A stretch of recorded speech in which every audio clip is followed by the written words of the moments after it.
Okay, welcome back. Math with Kim. Here we go. So I'm going to start over here with quarter wing night. This is a problem where you're going to work backwards in order to find out how many wings you can get that night. But really, this is a problem that is showing you a couple of different skills. Okay, this is a weighted grade I have over here, and I'll show you that as well. So let's go ahead and get started with our quarter wing night. So here's the important information we need to pay attention to. We don't know how many wings we're going to have, okay? So we're going to use W as our variable for we don't know how many wings. But we know that they're 25 cents each, okay? We know that we're going to buy a $10 pitcher. We're going to have to, of course, pay 7% tax on our food bill. And then on top of that, we are going to leave a 20% tip. Now, the catch is we only have a $20 bill in our pocket, okay? So how are we going to do this? So let's build up the problem. So first I'm going to start with the fact that I don't know how many wings I'm going to get, but I know that they're 25 cents per wing. Are we okay with that? Then I know I'm going to also add on to my bill a $10 pitcher. Okay? Now, normally, your bill would come and then they would have the tax on it already for you, and then you would figure out your percentage of tip on top of that, right? And then you're going to pay for all of it. You've got to pay for your food, your drinks, your tax, and your tip, okay? So let's build this without knowing how many wings, and then we're going to work our way backwards, all right? So we know this is our food bill.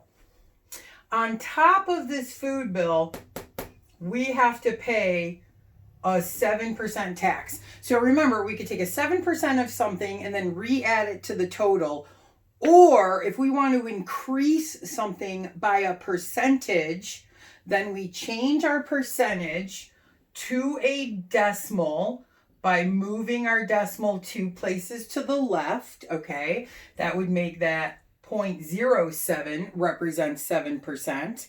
And then if we wanted to do it in one step and take 7% of a total and re-add it to that total, we go ahead and we add a 1 to that. And what that 1 does is it re-adds the total on top of the 7%. So this 1.07 is going to add our tax to whatever our total bill is for our food, okay? Now, we've got that, and that's normally the bill that you get handed when you walk into a restaurant, and then you have to figure out on top of that how much tip is going to cost. So we're going to do that because, again, we said we're going to be giving a 20% tip. So let's change that to a decimal. Move your decimal 1, 2 places to the left. So that's 0.20 is 20%. And if we want to add that 20% to the bill that already has tax on it, we're going to put a 1 in front of that as well. And so when we buy our wings, buy our pitcher, add our tax, now we're going to add on top of that a 20% tip. Now, does it matter where our multiplication, where our 1.07 goes and where our 1.2 or 1.20 goes? Does it matter if it goes, they stick next to each other in the front and the back? Do they have to be separated? No. This is multiplication, and multiplication is commutative, okay? So in other words, 2 times 3 is the same as 3 times 2, right? So it doesn't matter where we put our multiplications. What matter is that we understand we've changed our percentage to a decimal, and because we're adding that percentage to it, we put that 1 out front. Same with this. We have to make sure we understand that we change our 20% to a decimal, and if we want to add that to the total, we need to put that 1 in front of there. Now, how much money do we have to pay for all this? Only $20. So that is your total. That's all the money you're allowed to spend because you only got a $20 bill. All right. So how do we start solving this? There's a couple of different ways we could do this. All right. We could distribute, we could start doing this, but I know we just did a section, and if you want to go back and check out the video of solving equations, you'll see we use inverse operations, right? I'm also going to use, since I don't have a calculator on me, my handy dandy Alexa. There she is. All right. It sounds like you're asking about there she is. No. To hear Alexa? No. She's always butting in. All right. So what we're going to do is we're going to use her though to help us with math. So what I'm going to show you is, because this is being multiplied, I'm going to use inverse operation to divide these values out. Okay. So I'm going to first divide out my 1.2 or my 1.20, because that was the last thing I put together as multiplication. So I'm just going to divide this side by 1.2 or 1.20, and I'm going to of course do this side and divide by 1.2 or 1.20. Okay, by doing that, on the left side of my equation, 1.20 divided by 1.20 is just 1. Okay, so I'm going to rewrite, and I'm going to take my 1.07, bring it down, my 0.25W plus 10, bring it down, and that's going to equal, and this is where she comes in, Alexa, what is 20 divided by 1.2? 20 divided by 1.2 is 16.6667. So what she's really saying is she rounded for us. Thanks. But that means our 6 is repeating all the way down. Now, I'm going to leave it like that just for a second, because I am going to emphasize that we do need to round. And that's what she said, that it rounded to 16.67. Okay, because that's a normal money amount, 67 cents. And why did it round to 7? Because the number that comes after it is 5 or more. I do have a rounding decimals YouTube video as well if you need to review your rules of rounding. Okay, but it's important you know that. So now I am going to keep moving in inverse operations, because don't forget, what are we solving for? We're solving for our variable. And so we need to get everything away from it. So now we're going to do the same thing as we did here. We got rid of a multiplication by dividing, and we did it to both sides. Well, I have another multiplication, so I'm going to get rid of it by, again, dividing out my 1.07. And of course, what I do to one side, I'm going to do to the other. So on the left, again, the 1.07 divided by 1.07 cancel. My 0.25 times W plus 10 comes down, and now that equals, all right, so what I'm going to do is I am going to do the rounding here, and I'm going to turn this into $16.67 when I ask her to do the math, okay? So, Alexa, what is 16.67 divided by 1.07? 16.67 divided by 1.07 is 15.5794. Okay, so now, again, what are we doing? We are getting our variable all alone. So the first thing we're going to get rid of is our constant, and it's being added. So we're going to subtract 10. What I do to one side, I do to the other. Okay. And of course, on this side, my 0.25W comes down. 10 minus 10 is 0. Bring down the equal sign, and 15 minus 10 is going to be 5.794. And of course, we're not finished yet. Our last step is to divide out that 0.25 to get our W all alone. Divide by 0.25. Okay, so 0.25 divided by 0.25 cancel.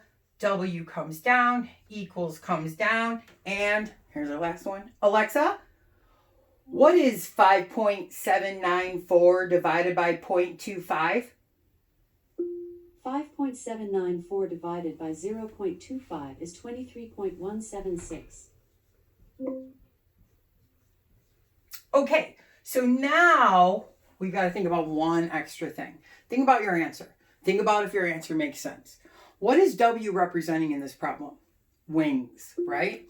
Can we go to a restaurant and order 23.176 wings? No.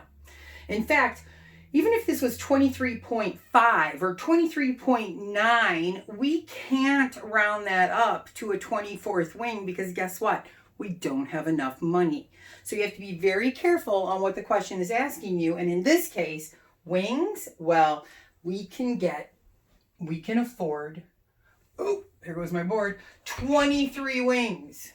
23 wings. That's it. 23 wings. Actually, it's not too bad. I mean, you might want to share with somebody since you got a picture and 23 wings. So that is how we figure out problems that are being raised by percentages.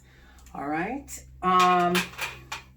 Weighted grade is another concept, but we're using decimals just the same. And I want to show you how simple this is. In fact, a lot of your classes probably do have weighted grades if you're taking college courses. So in this class, our percentage for homework is 20%. These are approximates throughout my classes. And when you put quiz and attendance grades together, that is 20% of your grade. Your tests represent 40% of your grade. And because the math department at the school requires our final exams to be no less than 20%, final exam is 20%. So if we add this up, 20, 40, 40, 80, 20, 100%. So that's how we get 100% of our grade. Now, what does this mean to you? How would you figure out your own grade if you had a weighted class, like you do if you're in my math class? Well, you need to find the average of your homework, the total average of your quiz and attendance grade, your average of your tests, and your final exam grade, okay? So watch. Let's say these are what you did get. Your averages, okay? So the first thing I'm going to do is I'm just going to say, okay, that's your totals right here. We know those are your grades. You've averaged them all out. And now you want to know, did I pass? All right? So this is what we're going to do. First of all, our weighted grades, we're going to change into decimals just like we did in the previous problem. So 20%, we're going to use 0.2. 20%, 0.2. 40%, 0.4, or of course 0.20, 0.20, 0.40, and then again 0.20. All right, so that's the math we're going to use. Now, we're going to multiply that by your average. Multiply by your average. See, you did your quizzes so well, you did them until you got 100%, you never missed a day of class, 100%, good job. So now we're going to take this times whatever your average is, and then this times your final exam score. All right, so let's find out what each of these equal. All right, Alexa, what is 0.2 times 90? 0.2 times 90 is 18. Alexa, what is 0.4 times 75? Alexa, what is 0.4 times 75? 0.4 times 75 is 30.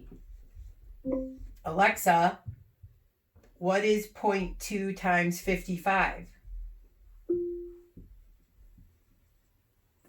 Alexa, what is 0.2 times 55? 0.2 times 55 is 11. All right. So now we add, because we took the percentage of our average, took our percentage of the average, took the percentage of our average, took the percentage of our average. We add these up, okay? 8 plus 0 plus 0 plus 1 is 9. 1 plus 2 is 3, plus another 3 is 6, plus a 1 is 7. 79% would be your grade for the class. So did you pass? Yes. Did you get the B like you wanted? No. So, how could you have gotten the B even if you got this low of a final exam score and this low of test score average? You could have gotten all your homework done. Just saying, you would have gotten a B. All right, so this is weighted grades and weighted means.